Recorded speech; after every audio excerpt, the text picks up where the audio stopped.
Hello student, मैं साजिदा अंसारी आप सबका स्वागत करती हूँ ऑनलाइन स्टडी विद SMA। आज की जो हमारी बुक का नाम है वो है MPS 001 अंतर्राष्ट्रीय संबंध सिद्धांत एवं समस्याएं, MA first year, IGNOU university. आज का जो हमारा टॉपिक है वो है उदारवाद की अवधारणा तथा विशेषताओं की चर्चा कीजिए। यानी उदारवाद की क्या अवधारणा है और उसकी विशेषताओं के बारे में हमें बताना है। आइए देखते हैं। उदारवाद को अंग्रेजी में लिबरलिज्म कहते हैं। इसकी उत्पत्ति, ठीक है, उदारवाद को अंग्रेजी में क्या कहते हैं? लिबरलिज्म कहते हैं। और इसकी उत्पत्ति लैटिन भाषा के शब्द लिबर से हुई है, ठीक है। लिबरलिज्म शब्द की उत्पत्ति लैटिन भाषा के शब्द लिबर से हुई है, जिसका शाब्दिक अर्थ होता है स्वतंत्र व्यक्ति। उदारवाद वह विचारधारा है जिसके अंतर्गत मनुष्य को विवेकशील प्रणाली मानते हुए सामाजिक संस्थानों को मनुष्य की सूझबूझ और सामूहिक प्रयास का परिणाम समझा जाता है, ठीक है। कहते हैं कि उदारवाद ऐसी विचारधारा है जो मनुष्य को जो ना विवेकशील यानी बुद्धिमान व्यक्ति मानती है, बुद्धिमान प्राणी मानती है। और वो कहती है कि जो सामाजिक संस्थाओं का जो निर्माण हुआ है ना, वो मनुष्य की सूझबूझ और सामूहिक प्रयास से ही हुआ है। और उदारवाद की जो उत्पत्ति हुई है वो कब हुई है? 17वीं शताब्दी में हुई है। और उदारवाद के जो जनक थे, उदारवाद का जो जनक है, मतलब जिसने उसे जन्मजाता मानते हैं, जो उदारवाद की विचारधारा को जो जनक माना जाता है, वो कौन है? जॉन लॉक है। परंतु एडम स्मिथ और जेरमी बेंथम के नाम विशेष रूप से उल्लेखनीय। परंतु एडम स्मिथ और जेरमी बेंथम ने भी उदारवाद के विकास में महत्वपूर्ण भूमिका निभाई है, ठीक है। इसमें क्या हमने पीछे क्या पढ़ा है कि उदारवाद की जो उत्पत्ति हुई है वो 17वीं शताब्दी में हुई है। और उसके जो जनक है वो कौन है? जॉन लॉक है। उदारवाद के जो जनक है वो जॉन लॉक है। परंतु एडम स्मिथ और जेरमी बेंथम ने भी उदारवाद के विकास में महत्वपूर्ण भूमिका निभाई है। और जो उदारवाद जो है, उदारवाद मनुष्य को विवेकशील प्रणाली मानते हैं, कि बुद्धिमान जीव मानते हैं। और उन्होंने व्यक्ति ने अपनी सूझबूझ और सामूहिक प्रयास से ही सामाजिक संस्थानों का निर्माण किया है। उदारवाद व्यक्तिगत स्वतंत्रता के समर्थक व राजनीतिक दर्शन है। मतलब उदारवाद क्या कहते हैं? व्यक्तिगत स्वतंत्रता का, व्यक्ति की स्वतंत्रता की बात करते हैं। उदारवाद क्या है? व्यक्ति की स्वतंत्रता हर रूप में, चाहे सामाजिक, राजनीतिक, आर्थिक, हर रूप में व्यक्ति की स्वतंत्रता की बात करते हैं।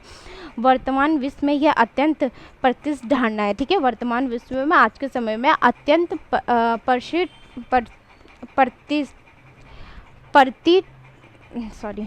प्रतिष्ठित धारणा है। इस सिद्धांत के अनुसार बुद्धिमान व्यक्ति सामाजिक संगठनों का निर्माण करते हैं, ठीक है। और इस सिद्धांत के अनुसार, यानी उदारवादियों के अनुसार, बुद्धिमान व्यक्ति ही सामाजिक संगठनों का निर्माण करते हैं, ठीक है। मतलब वो तो उदारवाद जो है वो मानव जाति को, व्यक्ति को क्या मानता है? विवेकशील प्रणाली मानता है ना। तो उन बुद्धिमान व्यक्ति ही सामाजिक संगठनों का निर्माण करते हैं, उदारवाद का ये मानना है। उदारवाद के बारे में ये कहना भी गलत है कि व्यक्तिवाद 19वीं सदी के अंत तक तो उदारवाद का ये कहना भी गलत है कि व्यक्तिवाद है, कि यह व्यक्तिवाद है, ठीक है। उदारवाद को व्यक्तिवाद कहना भी गलत है, क्योंकि 19वीं सदी के अंत तक तो ये व्यक्तिवाद और उदारवाद में कोई अंतर नहीं था। परंतु आज के समय में ये पहले तो ये व्यक्ति के जीवन में हस्तक्षेप ना करने के सिद्धांत को ही उदारवाद कहा जाता था, लेकिन आज व्यक्ति की बजाय समस्त समाज के कल्याण पर जोर देता है। पहले सिर्फ उदारवाद क्या कहता था कि व्यक्ति के जीवन में किसी भी प्रकार का हस्तक्षेप नहीं होना चाहिए, परंतु आज वो समस्त समाज के कल्याण की बात करता है, ठीक है। 19वीं सदी के अंत तक उदारवाद और व्यक्तिवाद में कोई विशेष अंतर नहीं था। परंतु आज उदारवाद, पहले के समय में उदारवाद क्या कहते थे कि सिर्फ व्यक्ति की जीवन में किसी प्रकार का हस्तक्षेप नहीं होना चाहिए, परंतु आज वो समस्त समाज के कल्याण की बात करते हैं। इसी तरह उदारवाद और लोकतंत्र भी समानार्थी नहीं है। इसी तरह आगे उदारवाद क्या कहते हैं कि उदारवाद और लोकतंत्र भी समानार्थी नहीं है। मतलब उदारवाद और लोकतंत्र भी समान नहीं, क्योंकि उदारवाद का मूल लक्ष्य स्वतंत्रता है, क्योंकि उदारवाद का मूल लक्ष्य क्या है? उदारवाद क्या है? उदारवाद व्यक्ति की स्वतंत्रता की बात करता है, हर पहलू में व्यक्ति की स्वतंत्रता की बात करता है, चाहे वो सामाजिक हो, राजनीतिक हो, चाहे वह आर्थिक हो, हर रूप में वो व्यक्ति की स्वतंत्रता चाहता है। जबकि लोकतंत्र का क्या मानना है? लोकतंत्र समानता को बढ़ावा देता है, यानी किसी भी व्यक्ति के साथ किसी भी प्रकार का भेदभाव नहीं किया जाना चाहिए, सभी को समानता का अधिकार होना चाहिए, समान रखा जाना चाहिए, किसी के साथ ऊंच नीच नहीं करनी चाहिए, सभी को समान अधिकार की बात करता है वो लोकतंत्र। सत्य तो ये है कि उदारवाद का संबंध स्वतंत्रता से है। वास्तव में अगर हम कहें तो जो उदारवाद का असली में जो संबंध है ना, वो सिर्फ स्वतंत्रता से है। उदारवाद की परिभाषा इस प्रकार है, ठीक है। उदारवाद की अब हम परिभाषा को देखते हैं। एनसाइक्लोपीडिया ऑफ ब्रिटेनिका के अनुसार, एनसाइक्लोपीडिया ऑफ ब्रिटेनिका के अनुसार स्वतंत्रता उदारवाद के लिए प्रमुख तत्व है, ठीक है। वो भी यही कह रहे हैं, मतलब कि स्वतंत्रता जो है उदारवाद के लिए प्रमुख तत्व है, स्वतंत्रता ही सबसे महत्वपूर्ण है उदारवाद के लिए। तथा उदारवाद की परिभाषा स्वतंत्रता को सामाजिक, राजनीतिक तथा आर्थिक रूप से स्थापित करने के परिणाम के रूप में भी की जा सकती है। वही हर रूप में वो स्वतंत्रता की बात करते हैं। हैलीवेल के अनुसार उदारवाद जीवन के मानसिक, सामाजिक, धार्मिक, राजनीतिक तथा आर्थिक इत्यादि सभी क्षेत्रों में स्वतंत्रता की मांग का प्रतीक है। हैलीवेल भी यही कहते हैं, जीवन के हर क्षेत्र में स्वतंत्रता की बात, स्वतंत्रता की मांग। अब इसकी विशेषताएं देखते हैं, उदारवाद की प्रमुख विशेषताएं देखते हैं, ठीक है। उदारवाद की क्या क्या विशेषता है? इसका फर्स्ट पॉइंट है मानवीय स्वतंत्रता का समर्थक, ठीक है। मानवीय स्वतंत्रता का ये सबसे बड़ा समर्थक है उदारवाद। उदारवाद हर रूप में व्यक्ति की स्वतंत्रता की बात करता है। उदारवाद मानव की स्वतंत्रता को बढ़ाना चाहता है।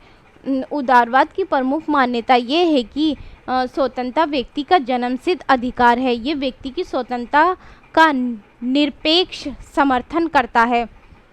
इसका मानना है कि मनुष्य अपने विवेक के अनुसार कार्य करने व आचरण करने के लिए स्वतंत्र है। इसी कारण उदारवाद जीवन के सभी क्षेत्रों में पूर्ण व्यक्तित्व स्वतंत्रता का समर्थक है, ठीक है।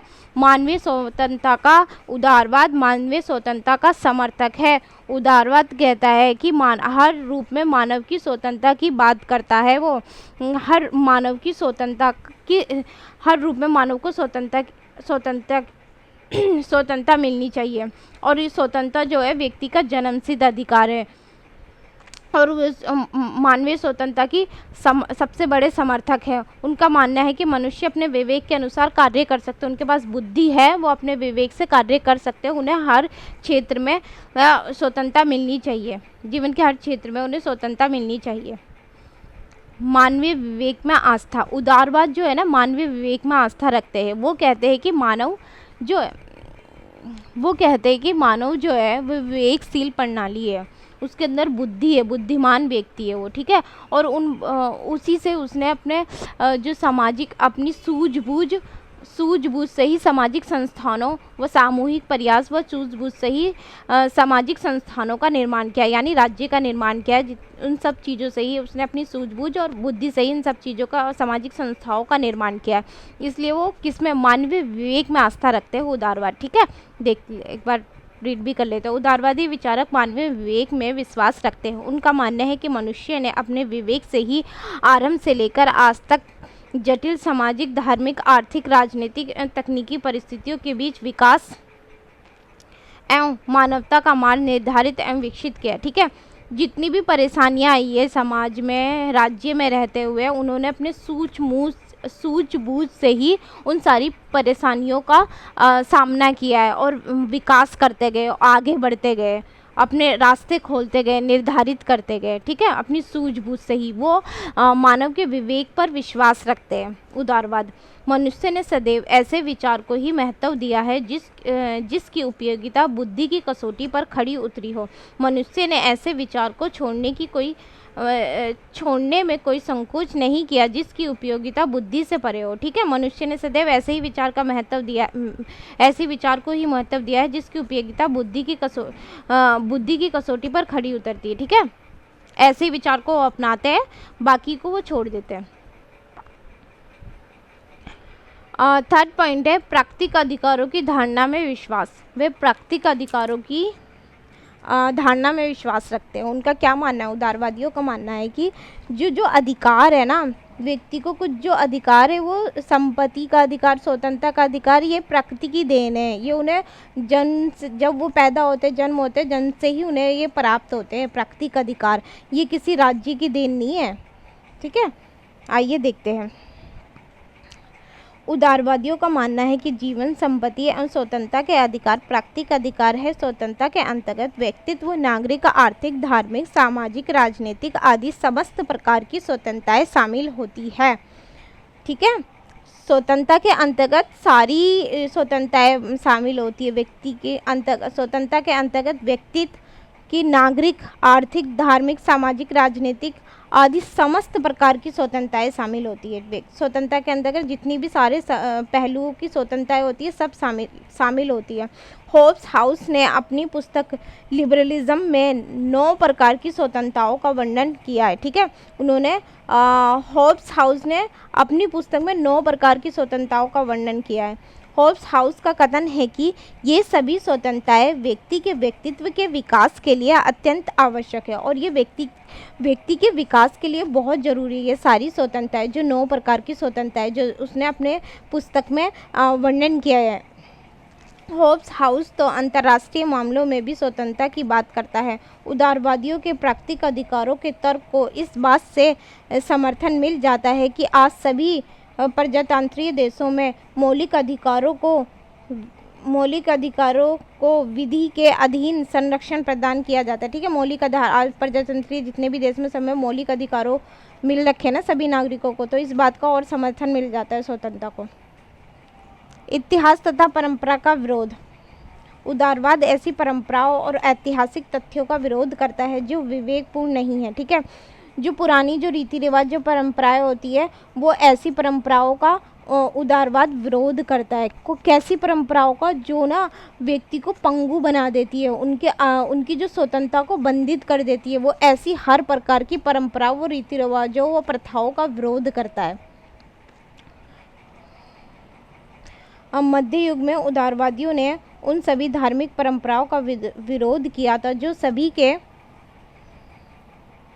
विशेष अधिकारों की पोषक थी। उदारवादियों का मानना है कि प्राचीन व्यवस्था और परंपराओं ने व्यक्ति को पंगु बना दिया है, इसलिए उदारवादी विचारक पुरातन व्यवस्था के स्थान पर परंपरायुक्त नवीन समाज का निर्माण करने की वकालत करते हैं।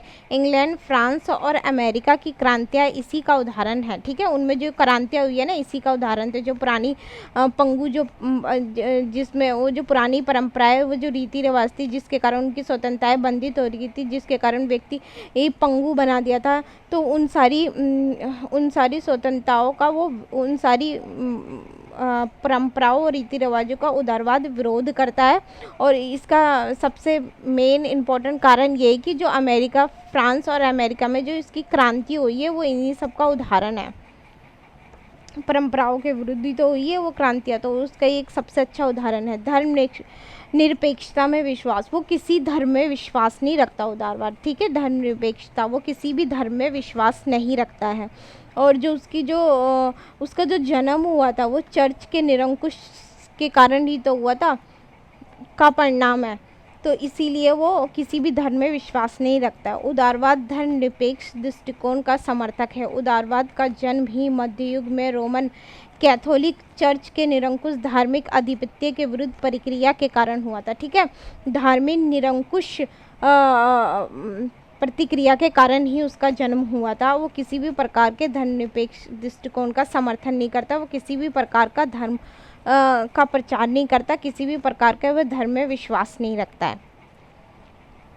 उस समय चर्च और राजा दोनों व्यक्ति धार्मिक अंधविश्वासों की आड़ लेकर अत्याचार कर रहे थे। उनका कहना है कि उस समय जो चर्च और राजा, वो दोनों ना व्यक्ति और धार्मिक अंधविश्वासों की आड़ में जो ना लोगों पर अत्याचार कर रहे थे।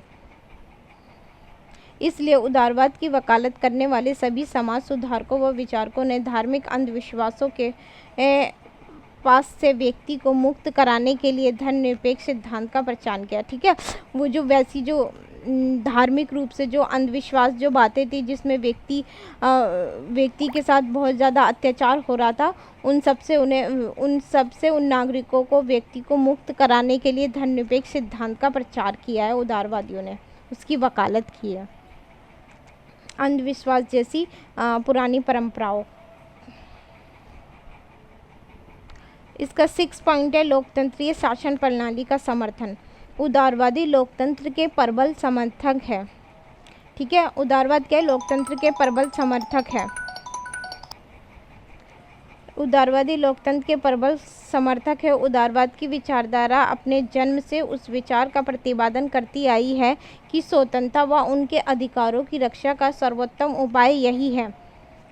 लोकतंत्रीय शासन प्रणाली का समर्थन करते हो उदारवाद। उदारवादी लोकतंत्र के प्रबल समर्थक है। उदारवाद की विचारधारा अपने जन्म से उस विचार का प्रतिपादन करती आई है कि इस स्वतंत्रता व उसके अधिकारों की रक्षा का सर्वोत्तम उपाय यही है। ठीक है, लोकतंत्रीय शासन प्रणाली के वो बहुत बड़े समर्थक है। वो किस लिए उसके समर्थक है? क्योंकि उनका ये मानना है कि उनके जो अधिकारों की जो रक्षा करने का जो उपाय है ना, वो सर्वोत्तम यही उपाय है। लोकतंत्रीय शासन व्यवस्था में ही उनके अधिकारों की रक्षा हो सकती है।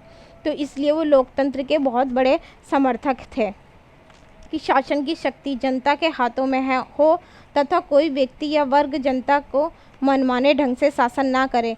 लोक प्रभुत्व के सिद्धांत के मूल में भी व्यक्ति की स्वतंत्रता का ही विचार निहित है। उदारवाद की मूल मान्यता ही इस बात का समर्थन करती है कि व्यक्ति की स्वतंत्रता की रक्षा के लिए लोक प्रभुसत्ता पर आधारित लोकतंत्रीय शासन प्रणाली ही उचित शासन प्रणाली है। ठीक है, कि मतलब लोगों के हाथ में लोकतंत्रीय शासन प्रणाली को बहुत अच्छा मानते हैं। लोग किसी के हाथ में सत्ता ना हो, लोगों के हाथ में सत्ता होएगी तो वो उस चीज़ को सबसे बेहतर मानते हैं। आज भी उदारवाद के समर्थक साम्यवादी तथा अधिनायकवादी शासन प्रणाली का विरोध करते हैं। ठीक है, साम्यवादी व अधिनायकवादी शासन प्रणाली का आज भी विरोध करते हैं। आज का हमारा टॉपिक यहीं समाप्त होता है। अगर आपको मेरी वीडियो अच्छी लगी तो please like, share and subscribe जरूर करें। Thank you.